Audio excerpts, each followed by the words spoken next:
What's up, guys? David with Miracle Canine Training. So we're out here with Ocho right now. Ocho's a brand new, actually not really brand new. He's like a week and a half long board and train that's been here so far for about a week and a half. And we're gonna make a YouTube video with him because we haven't made a YouTube video in a hot ass minute. So we're about to do it right now. So anyways, what I want to do is he's been here, like I said, about a week and a half or so now, and I want to go through some of the foundational steps of the training exercises that we do with the dogs when they come in. Ocho's a fantastic example of what some of these dogs should look like as they're working through the process, because he not only has fantastic food drive, he's pretty intelligent, and he is not extremely sensitive to the e-collar. So because of that, we're able to leverage all of these individual tools to our advantage. Now, I want to caveat this because there's a lot of trainers out there right now that are preaching that this should be the gold standard of every dog you work with. Now, that is not necessarily the case, and you're going to see with some of the other dogs that we do YouTube videos with over the next handful of weeks or whatever it may be. Some will be slower than others, some will be more motivated than others, and some will be kind of somewhere in the middle with that, right? So, and a lot of that just has to do with the general temperament of the dog. I mean, we're dealing with a lot of dogs with different genetic behavioral issues, fear, anxiety, aggression, things like that. So because their nerves aren't necessarily the most solid to begin with just genetically, you're only gonna be able to leverage it so much. So again, we're utilizing him as a good example of if you have a dog that has a good stable temperament and you have a dog that has really great motivation, isn't overly sensitive to consequences and corrections and stuff like that, how some of this stuff really can look. Now, we're still in the teaching stages of all of this, so that means that as we're working through this, we're not adding in really crazy distractions and stuff, because our first step here is just making sure that we're getting everything to a place where he understands what the commands are, he understands all the markers that we're using, and we're building that kind of enthusiasm to do those types of things. So we're gonna go ahead and get started here. All right, so a lot of this kind of stuff has to do with the foundations of our initial commands that we're teaching. So basically, everything we're going for right now is functional obedience. So we're not teaching anything super, super complicated. We're not teaching 5,000 different commands or anything like that. We're teaching a couple of things, and we're teaching them very, very clearly. A lot of those things are based around our down stay, they're based around our bed stay, they're based around our come command, and they're based around our leash walking, which is basically the come command. So really we're working with like 3 individual commands. We don't use stay or anything like that because we build that into those commands. So because of that, we could take those 3 or 4 things that we're working on and we could get them really, really good. We could proof them out and about, and because there's less things that we need to worry about, we can get the dog much more fluent and much more reliable with those things. So what I'm gonna do is I'm gonna start with working just our bed stay, which just means get 4 paws onto the bed as we're working on this. So first and foremost, I'm gonna tell him, okay, just signifying that he can get up off of that bed. And you see he's trying to go to the bed already because he knows this game. And what I'm gonna do is walk him over, bed, good. Give that bed command, mark with good, signifying you did the correct thing, and I will be giving a reward. That reward is given in place, so he's not allowed to get up once he gets that reward. And then I'm just gonna leave him there and walk around the room. Now again, at this point in this stage in the training, we're utilizing both our good mark with a reward if he does it correctly, and we'll be utilizing no with a tap on that e-collar if he does it incorrectly, and that's just marking incorrect choice. From there, I would reset him back into position. From there, I'm gonna go back, pick up my leash, okay, and then release him with okay, signifying that we're done with that position. Bed, good. So as soon as 4 paws get on, you'll hear I'm marking with good, giving that reward, and then walking away.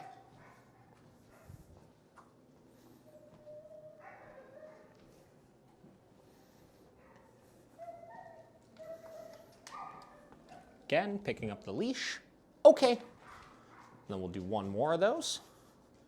Bed, good. And you'll see as he does better, I could start increasing distance away from that bed. And we'll continue working this process here.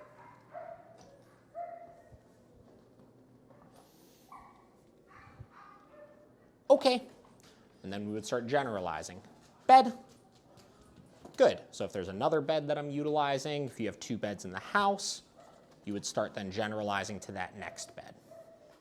And you'll notice each time as we're working through these foundational commands, until we have them all smooth by themselves, isolated first, we're not going to be piecing anything together, so I'm not telling him down once he gets on the bed. I'm not doing come commands off of the bed or anything like that. We're keeping it black and white, and we're making sure his understanding of getting onto the bed and then staying on the bed until he hears that okay release is good first and foremost. Okay. Bed. Good. So I'm just going to alternate back and forth one more time.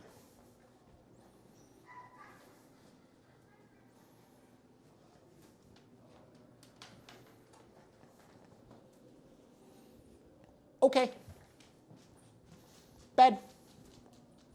Good.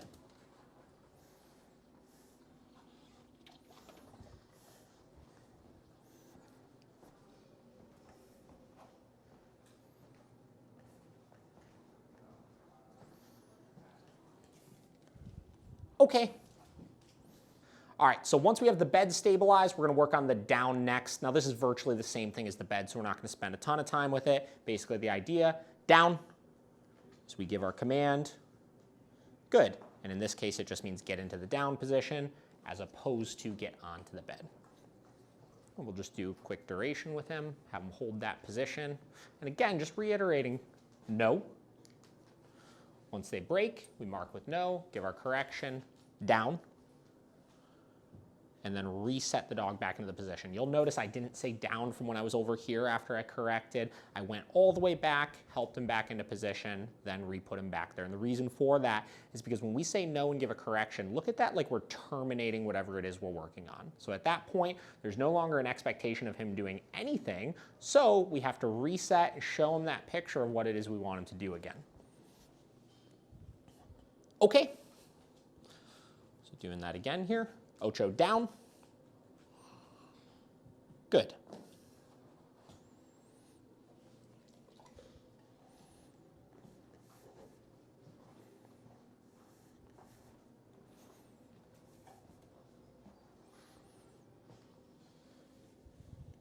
Okay.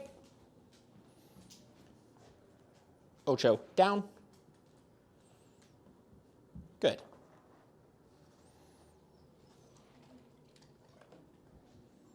And we'll do one more of those.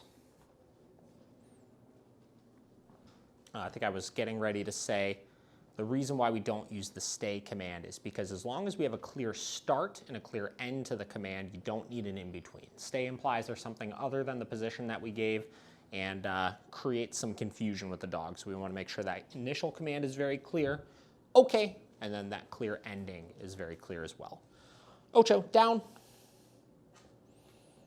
Good.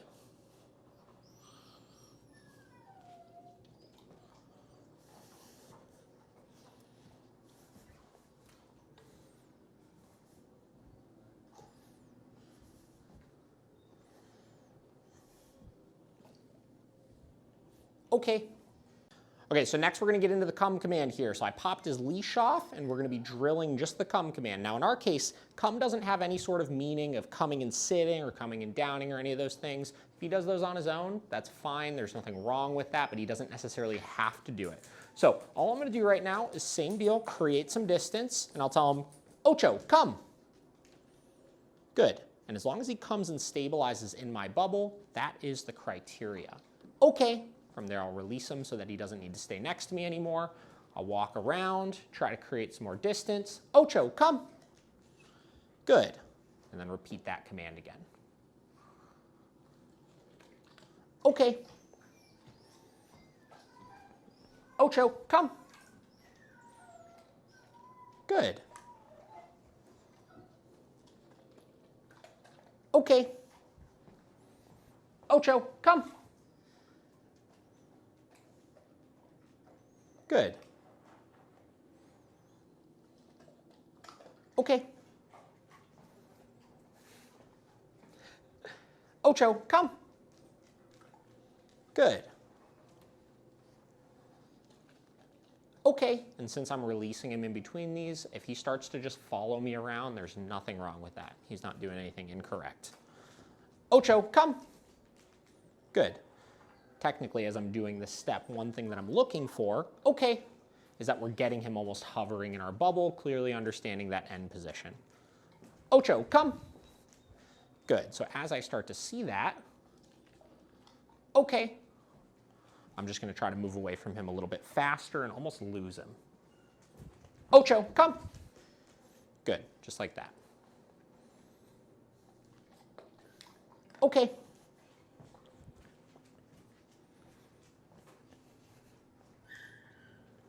Ocho, come. Good. So you see that enthusiasm picking up. Okay. He's getting a little bit smoother with that.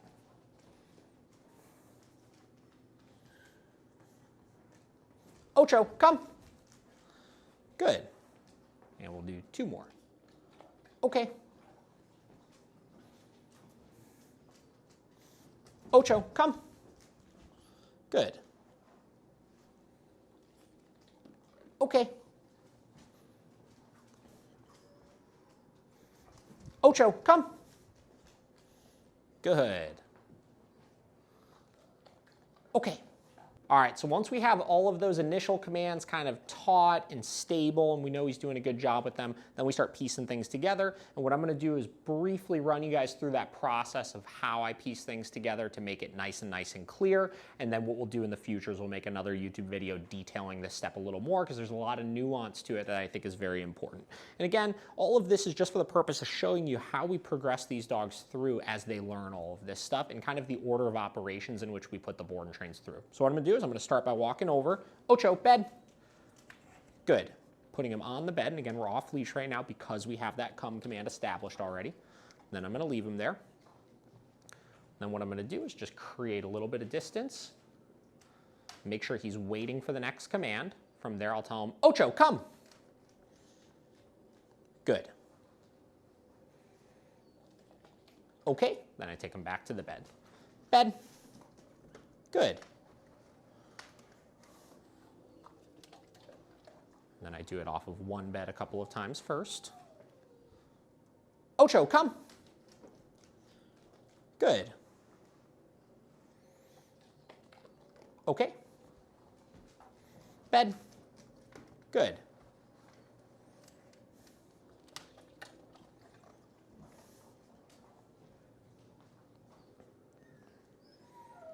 Ocho, come. Good. Now, once I have off of one bed looking good like that, okay, I add my second bed in if you're utilizing one. Bed. Good.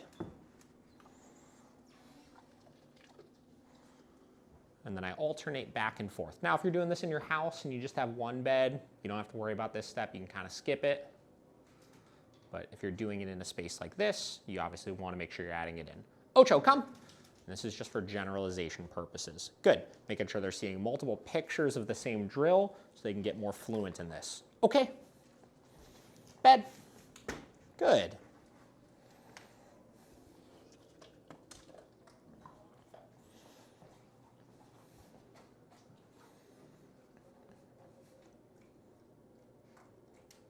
Got peanut butter in his mouth. Ocho, come. Good. Okay. Bed. Good.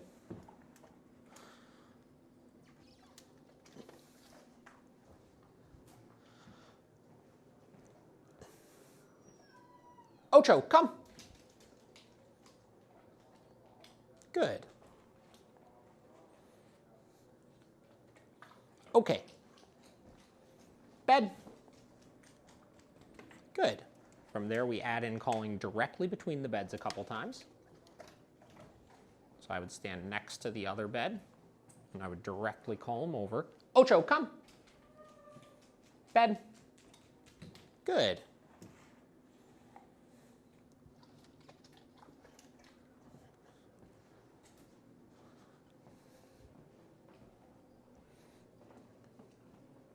Ocho, come.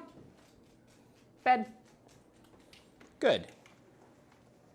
Then from there, we would start adding our down in, so further piecing this together. So I would add it in both on the bed as well as when I call him off of it. Down. Good. And again, we've patterned this in with him already, so he should be pretty smooth with it. Ocho, come. Down. Good.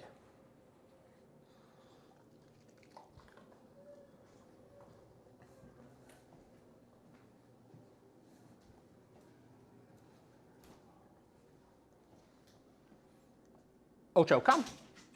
Bed. Down. Good. And you see, we start to go from having just individual, clear, patterned in things to being able to piece all of that together in a very kind of systematic way where the dog is able to be nice and compliant and not get overly confused because of the way we're putting it in. Ocho, come. Down. Good.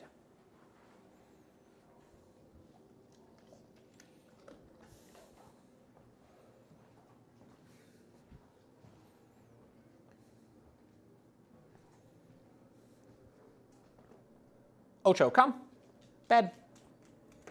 Down.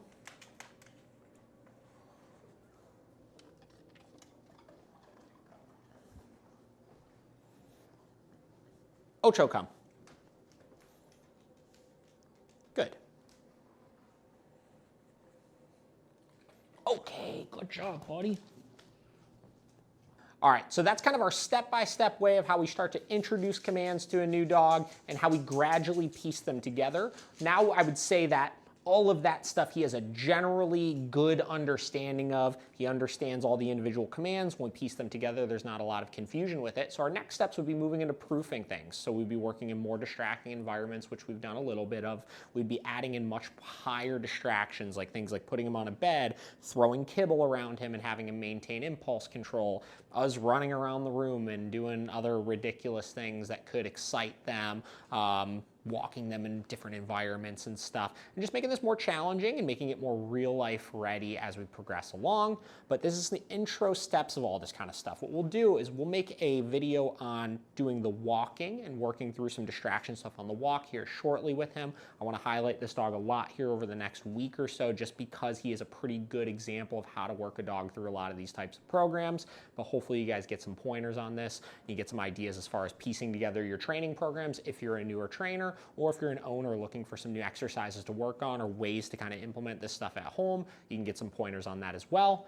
As always, if you guys have any questions on this process or any further things that you would like to hear talked about, hit us up in the comments below and we would be happy to go over that stuff for you.